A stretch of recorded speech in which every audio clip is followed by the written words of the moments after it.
하나님께서 오늘 예배 가운데 주시는 은총의 말씀은 신약 성경 마태복음 5장 1절로부터 3절의 말씀입니다. 오늘은 마음을 같이 해서 우리 쭉 합독하도록 하겠습니다. 예수께서 무리를 보시고 산에 올라가 앉으시니 제자들이 나온지라 입을 열어 가르쳐 이르시되 심령이 가난한 자는 복이 있나니 천국이 그들의 것이며. 아멘. 병원에 있는 자들은 대부분 겸손해집니다. 강팍하던 마음도 부드러워지고 마음이 닫힌 마음도 열려지죠. 제가 중고등부와 청년부를 보냈던 교회가 있습니다. 그 교회는 마을 언덕 중간에 지어졌습니다. 혼자 덩그러니. 그래서 드나들기가 참 자유로웠습니다. 크게 소리치며 기도해도 아주 또 크게 찬양해도 누가 뭐라 하지 않는 그런 교회였습니다. 자유로움이 있었죠. 그런데 세월이 지나면서 교회 옆에도 건물이 하나 들어섰습니다. 옆집 주인 아저씨 성이 황씨였습니다. 황씨 아저씨. 교회가 시끄럽다고 야단이었습니다. 예전에야 방음창 개념이 없었잖아요. 얇은 혼유리 하나로 그냥 창을 하는 그것이 대부분인 시절에 교회는 그래도 옆에 건물이 들어서니까 조심한다고 조심했습니다. 하지만 바로 옆이니까 소리가 들릴 수밖에 없었죠. 황씨 아저씨가 야단을 치는 거예요. 관공서에 전화로 민원을 넣었습니다. 하지만 교회가 한참 오래 전부터 교회가 있었으니까 관공서 담당 공무원이 그 아저씨에게 아저씨가 참으세요 라고 했습니다. 계속 전화를 하니까 담당 직원이 이렇게 말했습니다. 좋은 방법이 하나 있습니다. 아저씨가 교회 나가시면 되겠네요. 그러니까 이 말을 듣고 화를 벌컥 냈습니다. 그리고 당시에 자기 집을 4억을 주고 살았고 이게 2층 집이었는데 보통 2층 단독주택이 그때 한 1억 5천에서 한 2억 사이, 한 1억 7천이 한 평균 가격이었어요. 근데 4억을 주고 사라고 하니까 당시 시세로 한 2.5배의 가격을 부른 셈이죠. 그래 받아들이지도 않고 소음 말고야 이웃 사촌으로 잘 지냈습니다. 관계와 정으로 지내던 시절이었으니까요. 하지만 전도는 결코 받아들이질 않았습니다. 자기 주장은 황소 고집이었습니다. 그래서 때때로 교회도 많이 힘들었고 들리는 바에 의하면 집안 식구들도 많이 힘들었다고 그런 소식을 들었습니다. 한동안 황씨 아저씨가 안 보이는 거예요. 몸이 불편해서 병원에 입원하게 되었습니다. 가난 말기였습니다. 예수님 말만 하면 흥 했던 그분이 그때서야 마음이 열렸습니다. 목사님께서 병원에 신방을 가시고 여러 차례 신방 간 끝에 함께 영접 기도를 했어요. 그리고 세상을 떠나셨습니다. 참 아쉬운 것이 좀 더 일찍 그 고집을 열어놓고 마음을 열었더라고 한다면 참 좋았을 것을 안타까움이 있습니다. 우리는 참 고집 있는 사람들과 함께 있으면 좀 많이 불편합니다. 힘듭니다. 자기 주장만이 옳다고 강하게 말하는 사람, 자기 자랑하는 사람. 왠지 요즘은 이런 사람들 투성인 것 같습니다. 그래서 오늘은 겸손하고 가슴이 넉넉한 사람과 마주하고 싶습니다. 특히 예수님께서 팔복의 말씀을 하셨는데 팔복의 가운데 첫 번째로 심령이 가난한 자가 복이 있다고 하셨는데 심령이 가난한 사람과 오늘 마주 않고 싶습니다. 도대체 심령이 가난한 사람은 누구일까? 그가 누구이기에 예수님께서 복이 있는 사람들 중에 가장 첫 번째로 그 사람을 거론하고 계실까? 심령이 가난한 자는 누구일까라고 하는 궁금증을 가지고 오늘 하나님의 음성을 생각해 보고자 합니다. 여러 가지로 이야기해 볼 수 있겠습니다만은 오늘은 심령이 가난한 자를 4가지로 한번 요약해 볼까요? 첫 번째 교훈입니다. 심령이 가난한 사람은 자신의 뜻보다 하나님의 뜻이 이루어지기를 바라는 사람입니다. 예수님은 심령이 가난한 사람은 복이 있는데 그 복은 다른 것이 아니라 천국을 소유하는 복이다. 천국을 누리는 복. 천국은 말 그대로 하나님께서 왕으로 다스리는 곳입니다. 하나님의 뜻이 펼쳐지는 곳입니다. 그러므로 하나님의 뜻이 펼쳐지는 천국을 소유한다. 그래서 그 마음은요, 자기의 뜻과 계획을 주장하는 것이 아니라 하나님의 뜻이 이루어지기를 바라는 마음으로 가득한 것입니다. 심령이 가난해야 하나님의 뜻이 이루어지고 하나님 나라가 복으로 주어집니다. 대학생 선교회 CCC의 창립자인 고 김중근 목사님은 심령이 가난하다고 하는 것을 이렇게 아주 멋들어지게 표현을 했습니다. 시인 앞에서 백지가 되고 위대한 조화가 앞에서 내가 대리석이 되며 명 피아니스트 손 앞에 내가 피아노 건반이 되고 사랑하는 남자의 사랑의 손길 앞에 수줍은 처녀가 되는 것이다. 그렇습니다. 심령이 가난한 사람은 자기를 주장하지 않습니다. 자기 뜻을, 자기 계획을 내세우고 이것이 옳다고 그렇게 고집 부리지 않습니다. 시인이 쓰는 대로 그 시가 쓰여지기를 기다리는 하얀 백지로 서는 것. 위대한 조각가가 깎아내는 대로 그냥 커다란 대리석으로 서 있는 것. 명 피아니스트의 손가락이 연주하는 대로 그냥 검고 하얀 피아노 건반으로 기다리는 것. 그것이 심령이 가난한 자의 마음이겠죠. 가난한 심령, 그러므로 내 뜻과 계획을 주장하는 것이 아니라 오늘 내 가정 속에 나의 그런 가운데에 우리 교회 가운데에 하나님의 뜻은 무엇일까? 그 뜻을 생각하면서 잠잠히 기다리는 그 마음이 있는 자가 심령이 가난한 사람 아니겠습니까? 그러므로 하나님의 뜻을 잠잠히 기다리는 그 심령이 가난한 사람은 예수 그리스도를 만날 준비가 되어 있는 사람입니다. 누가 하나님을 만납니까? 누가 예수 그리스도를 만납니까? 누가 성령님과 깊이 있게 그 성령을 체험하면서 그 은혜를 누려갈 수 있습니까? 누구이겠습니까? 내 뜻, 내 계획을 주장하는 것이 아니라 하나님의 뜻이 우리 가운데 있어지기를 기다리는 사람, 심령이 가난한 사람 아니겠습니까? 그러므로 우리 자신의 뜻을 먼저 구하지 마십시다. 우리의 뜻이라고 하면 우리는 세상 속에 있다 보니까 세상의 흐름을 추구할 수밖에 없어요. 세상 사람들이 다 높아지려고 하고 많이 가지려고 하고, 그러니까 누가 많이 가졌느냐, 누가 높으냐, 그 때문에 다투고 갈등하는 것입니다. 세상이 그러하기 때문에 내 뜻도 그래요. 그러면 내 뜻을 먼저 구하지 마십시다. 그러면 근심하고 걱정하게 되고 서로 다투고 갈등하게 됩니다. 하나님의 뜻을 먼저 구하십시다. 비록 늦을지언정, 비록 가난할지언정, 하나님의 뜻을 구하면 하늘의 평강과 위로가 우리 가운데 넘치게 됩니다. 진짜 복은 뭡니까? 하늘의 평강 아니겠습니까? 그 평강과 위로가 오늘 마음이 가난한 우리에게 가득히 넘치게 되기를 소원합니다. 마태복음 6장 33절 읽겠습니다. 그런즉 너희는 먼저 그의 나라와 그의 의를 구하라. 그리하면 이 모든 것을 너희에게 더하시리라. 마음이 가난할 때, 심령이 가난할 때, 그래서 그것은 무슨 말입니까? 하나님의 뜻을, 하나님의 의를 먼저 구할 때 우리 가운데 나머지 것들이 채워지는 역사가 있습니다. 예수님께서도 우리에게 기도를 가르쳐 주셨죠. 우리도 오늘 예배 드리면서 그 기도를 했습니다. 주기도문 가운데에 하늘에서 이루어진 뜻이, 하늘의 뜻이 이 땅에서도 이루어지이다. 주님께서 기도 가르쳐 주신 것처럼 내 마음 가운데, 우리 마음 가운데에 하나님의 뜻이, 주님의 뜻이 가득히 이루어지는 우리 모두가 되기를 소원합니다. 두 번째, 심령이 가난한 자는 어떤 사람인가?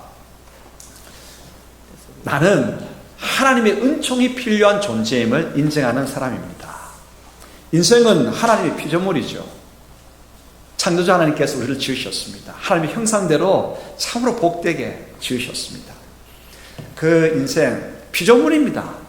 하나님께서 형상대로 지어주셨고 예수 그리스도 인해서 하나님의 자녀로 불러주신 이 놀라운 은혜를 잊고 있는 우리들, 참 감사해야 되죠. 그 은혜를 잊고 있지만, 그러나 잊지 말아야 될 것은 우리는 여전히 피조물이라고 하는 사실입니다. 우리의 지식이, 우리의 능력이, 우리의 경험이 아무리 잘나고 뛰어나다 할지라도 우리는 누구입니까? 하늘 아래의 인물이라고 하는 사실을 잊지 말아야 합니다. 인간은 그러므로 하늘의 은총이 필요합니다. 캐나다 산불 지난주에도 이야기했는데 아직까지 꺼지지 않았습니다. 계속 타오르고 있습니다. 곳곳에 지금 그 넓은 땅덩어리에 산림이 많다 보니까 그 산림이 기후 변화로 이제 건조한 날씨, 고온 날씨 계속되다 보니까 이 감당이 안 되는 거예요. 주변 세계를 온통 오렌지 잿빛으로 물들여 놓고 있습니다. 우리는 생각합니다. 야, 소방행기 전체를 다 띄우고 말이지. 그리고 소방차 다 동원하고 인력을 다 동원하면 그거 못 잡을까? 그런데 못 잡습니다. 감당이 안 되지요. 캘리포니아 산불 났을 때 감당이 되는가요? 과학기술이 얼마나 발전했는데 그걸 못 잡아? 기계들이 얼마나 발전했는데 그 산불 하나 못 잡아? 싶습니다. 하지만 자연의 세력 앞에 우리는 너무나 무력합니다. 이번 여름 걱정이 많이 됩니다. 해수면 온도가 너무 상승해가지고 초강력 태풍이 지금 발생하고 있고 우리나라 지나게 될 것이라고 하는, 그것도 한 차례가 아니라 여러 차례 연이어질 거라고 예보에 벌써 걱정이 한가득입니다. 자연도 피조물인데 피조물인 자연 앞에서 인간의 문명은 너무나 무력한 거예요. 하찮은 것입니다. 자연 앞에서도 우리가 그러하다면 하물며 창조주 하나님 앞에서 우리가 내세울 수 있는, 고개 들고 자만할 수 있는 것이 무엇이 있겠습니까? 그렇지 않습니까? 그래서 창조주 하나님 앞에 우리가 고백해야 될 것은 이것입니다. 하나님의 은총 아니고서는, 이 어려움을 겪고 있는 우리의 그런 가운데 하나님의 은총이 아니고서는 우리는 살아갈 수 없는 참으로 미약한 자들입니다. 그 은총을 내려주십시오. 겸손하게. 바로 이것이 우리는 하나님의 은총이 필요한 자임을 고백하는 것이 심령이 가난한 자입니다. 지금까지 하나님의 은총으로 우리 지내와 오셨죠? 여기에 있는 것이 하나님의 은총이었습니다. 앞으로도 하나님의 은총으로 살아가게 될 것이고 우리는 계속해서 하나님의 은총을 필요로 합니다. 그것을 고백하는 우리 모두가 되기를 소원합니다. 우리가 심령이 가난한 자라서 하나님의 은총을 고백할 때 바로 그때에 하나님의 은총의 자락은 어려운 가운데 있는 우리를 극하게 덮을 것입니다. 시편 40편 12절 13절 읽겠습니다. 수많은 재앙이 나를 둘러싸고 나의 죄악이 나를 덮침으로 우러러 볼 수도 없으며 죄가 나의 머리털보다 많으므로 내가 낙심하였습니다. 여호와여 은총을 베푸사 나를 구원하소서. 여호와여 속히 나를 도우소서. 아멘. 세 번째로 심령이 가난한 사람은 어떤 사람일까요? 이해할 수 없는, 불가해한 것을 믿음으로 수용하는 사람입니다. 제가 지금 성경에 나온 일들을 한번 쭉 이야기해 볼 테니까요. 여러분 그게 과학적으로 증명이 되고 우리의 지식으로 이해될 만한 일인가 한번 따져보시기를 바랍니다. 하나님께서 말씀으로 세상을 지으셨습니다. 바람으로 홍해를 가르셨습니다. 고함 소리로 그 든든한 여리고성이 무너졌습니다. 처녀 마리아가, 처녀가 성령으로 잉태했습니다. 로고스이신 말씀이신 하나님께서 인간의 몸을 입으시고 이 땅에 오셨습니다. 그 예수님께서 우리를 위해 십자가에 죽으셨고 그것을 믿는 사람마다 죄 용서를 받습니다. 죽은 예수님께서 3일 만에 부활하셨습니다. 그분께서 하늘로 승천하셨습니다. 예수님께서 재림의 주로 다시 오셔서 온 땅을 심판하실 것입니다. 이 일들, 이것이 자연과학으로 증명되어지고 이해되어지는 일입니까? 아니지 않습니까? 인간 지식으로는 이해가 불가합니다. 불가하기 때문에 누가 이해할 수 있습니까? 과학 지식이 많은, 과학 분야에 박사학위가 있고, 여러 가지 지식을 경험했고, 오늘 수많은 기술을 가지고 있는 그런 사람이 이해할 수 있습니까? 아닙니다. 오히려 그 기술, 그 지식, 그것이 하나님의 이 놀라운 위대한 일들을 믿지 못하게 만드는 장애물이 될 수 있습니다. 야, 그거 전부 다 불합리한 일들이 아닌가? 어떻게 처녀가 잉태를 할 수 있어? 무슨 말씀으로 세상이 이루어져? 이해가 안 되는 것입니다. 하지만 인간의 지식 능력으로 이해가 안 되는 때는 누가 그것을 이해할 수 있고 받아들일 수 있느냐? 누구겠습니까? 가슴이 가난한 사람입니다. 심령이 가난한 사람은 오직 믿음으로 이해될 수 없는 불합리한 일들을 그저 그냥 받아들이는 것입니다. 그때 이해되기 시작하는 것입니다. 예. 초대교부 토툴리안이라고 하는 분은 이렇게 이야기했습니다. 불합리하기 때문에, 이해할 수 없는 엉터리 같은 이야기이기 때문에, 그렇기 때문에 나는 믿는다고 하는 것입니다. 신적인 역사는 이해될 수 있는 것이 아니고 불합리하게 보일 수밖에 없다는 것이죠. 그래서 불합리하기 때문에 믿는다. 불합리한 것을 믿는 순간 어떤 역사가 일어납니까? 눈이 번쩍 뜨이는 것입니다. 이해되기 시작하는 것입니다. 오늘 이것이 하나님의 은총이죠. 가슴이, 심령이, 마음이 가난한 사람만이 위대하신 하나님의 역사를 수용할 수가 있습니다. 불가해한 것을 수용할 수 있는 사람, 바로 이 사람이 심령이 가난한 사람입니다. 하나님의 위대한 지식 앞에 인간의 지식은 알량할 뿐입니다. 참으로 하나님의 놀라우신 그 놀라운 능력과 지혜 앞에서 인간은 참으로 한없이 미련하고 어리석은 존재일 뿐입니다. 그러므로 오늘 우리 가난한 심령으로 그분의 위대한 역사를 가슴으로 받아들일 수 있게 되기를 소원합니다. 가난할 때만이, 내 심령이 가난할 때만이 받아들일 수 있고 그것을 누릴 수가 있습니다. 수용할 때 이해될 수 없었던 것은 무엇이 되는지 아십니까? 이해될 수 없던 것은 나의 지식이 됩니다. 나의 꿈이 됩니다. 소망이 됩니다. 그러므로 믿음의 사람들은요, 세상 사람들보다 지식이 뛰어난 사람들일 수밖에 없습니다. 꿈꾸는 사람들일 수밖에 없습니다. 왜요?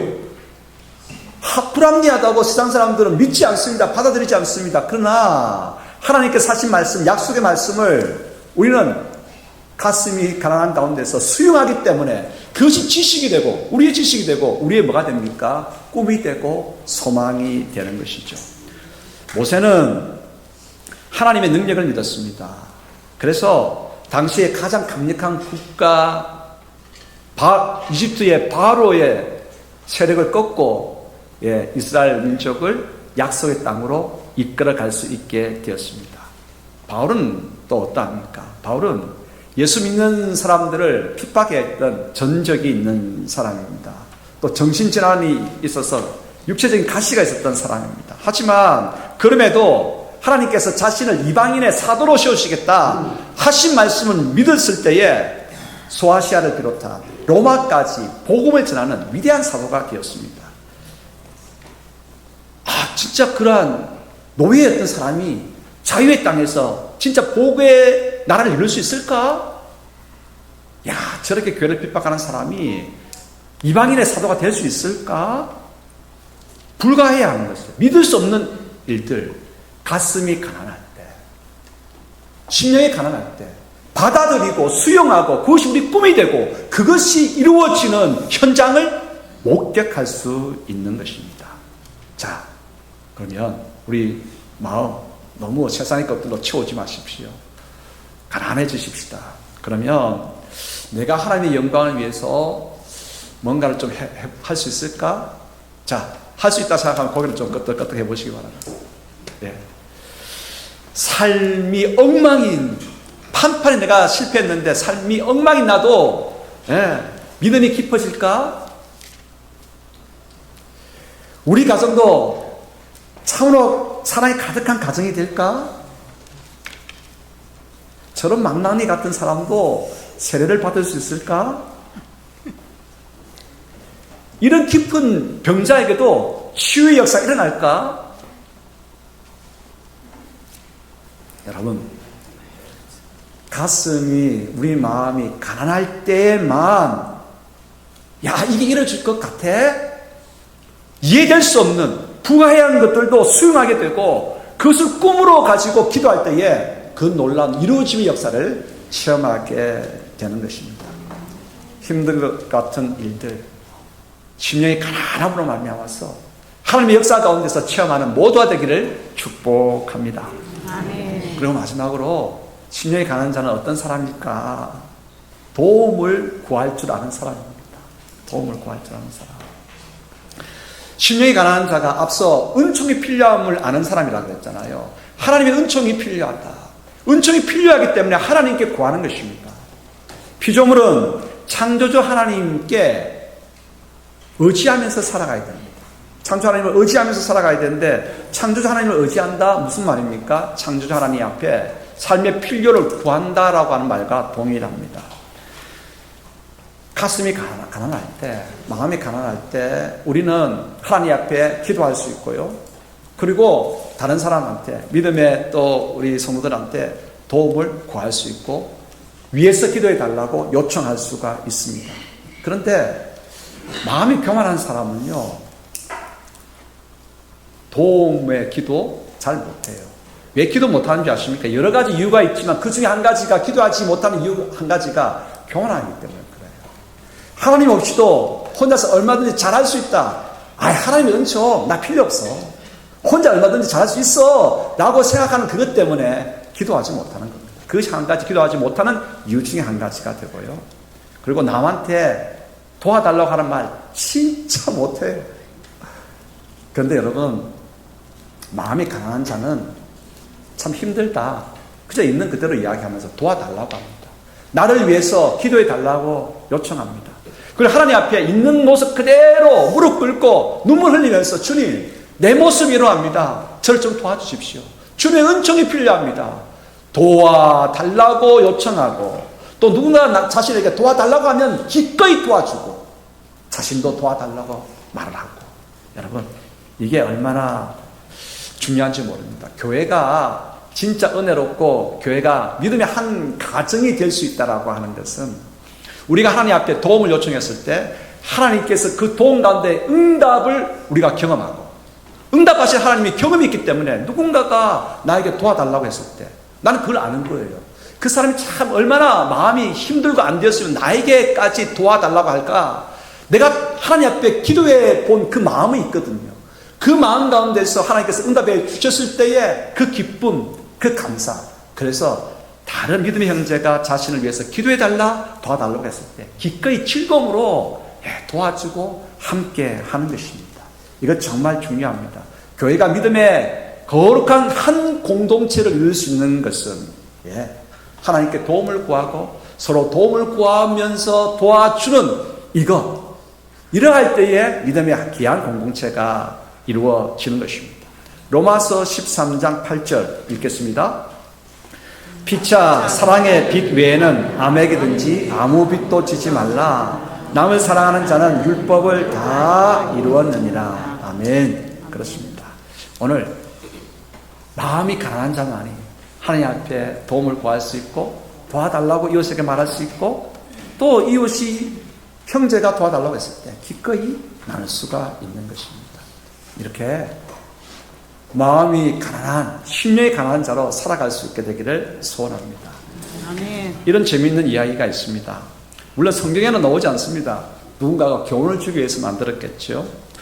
하나님께서 인간을 만드시고 난 다음에 그 인간에게 복 주시기를 원하셨어요. 행복 주시기를 원하셨어요. 그래서 천사들을 불렀습니다. 천사들을 불러가지고 명령을 내리셨습니다. 자, 이 복을, 이 행복을 사람들에게, 나의 형상으로 지은 사람들에게 전해주고 오너라 라고 했습니다. 천사들이 그 명령을 받고 난 다음에 했겠습니까? 안 했겠습니까? 천사들이 시심이 난 거예요. 네? 인간이 도대체 누구길래 천사인 자기들에는 복을 안 주고 행복을 안 주고 사람들에게만 주라고 하실까? 그래서 시심이 나와가지고 이 복을 감추려고 한 것입니다. 그래서 천사들끼리 언어를 냈습니다. 이 복을, 이 행복을 어디다 감출까? 깊은 바닷속에 감추면 되겠다. 이렇게 언어를 냈어요. 근데 한 천사가 이야기했습니다. 야, 인간은 영악해서 그 깊은 곳 다 찾아낼 거야. 또 언어를 냈어. 어디다 숨기면 될까? 높은 산에 꼭대기에 숨기면 될 거야 하니까, 그래. 그런데 또 한 천사가 이야기합니다. 아니야. 인간의 모험심이 얼마나 대단한데 그 산 꼭대기에도 찾아낼 거야. 그래서 고민했습니다. 어디다 숨겼을까요? 예, 몇 분이 답을 이야기하면 안 되는데 오늘 제가 실수를 했습니다. 마음에 숨겨놓은 거예요. 사람들은 자기 것보다 있는 것보다 다른 사람들이 가지고 있는 것이 더 좋아 보여가지고 항상 자기는 안 봐요. 다른 사람들 보기 바쁜 거예요. 다른 사람들 걸 보면서 자꾸 가져다가 자기 마음 가운데 자꾸 쑤시어 놓으려고 하는 거예요. 그래서 천사들이 그 행복을 마음에다가 숨겨놓았다고 하는 이야기가 있습니다. 여러분, 우리 마음 가운데 하나님께서 두신 참으로 귀한 것이 있습니다. 가난한 심령. 하나님의 뜻만으로 행복해하는 가난한 심령. 이게 복입니다. 예, 세상의 것이 아니라 하나님께서 기뻐하시고 하나님의 은총으로 우리가 참으로 안락하고 평강을 누려가고 위로받을 수 있다고 하는 마음 가운데 있는 은총을 인정하는 가난한 심령. 이것이 복입니다. 나는 오직 하나님의 도움으로 살아갈 수 있고 도움으로 세상의 복으로 오늘 사명을 감당할 수 있다. 바로 이 가난한 심령. 이것이 복입니다. 자, 남의 떡이 더 커 보이죠? 빨리 대답해 보시기 바랍니다. 남의 떡 더 커 보이더라도 그 헛빵입니다. 헛빵입니다. 그 빵 좋아하지 마시기 바랍니다. 맛없습니다. 공갈빵입니다. 내 것이 중요합니다. 하나님께서 나에게 부족한 것을 주셨습니까? 가난합니까? 오늘 고달픔이 있습니까? 하나님께서 그 가운데 하나님을 바라보면서 은총을 구하고 도심을 구하고 하나님만을 기대면서 나아가고자 심령이 가난한 자가 될 때에 그렇습니다. 하늘이 땅을 덮는 하나님 나라의 놀라운 역사가 우리의 심령 가운데 생각 속에 걸음마다 가정 속에 이 교회 가운데에 넘치게 될 줄 믿습니다. 이 놀라운 은혜를 받아 누리는 심령이 가난한 자가 되시기를 축복합니다. 네. 기도하겠습니다. 아버지 하나님 감사합니다. 내 뜻, 내 욕심으로 가슴을 채우지 않겠습니다. 자신이 대단하다고 여기는 자만으로 가슴을 채우지 않겠습니다. 오직 하나님의 은총만, 하나님의 은총만을 기대며 바라는 하나님의 뜻만을 구하며 나아가는 제들 될 수 있도록 도와주시옵소서. 오늘도 머리 조아리는 저희 모두 위에 한없는 하늘의 위로와 평강과 주님 하늘의 용기를 가득히 채워 주옵소서. 예수 그리스도 이름으로 기도드리옵나이다. 아멘.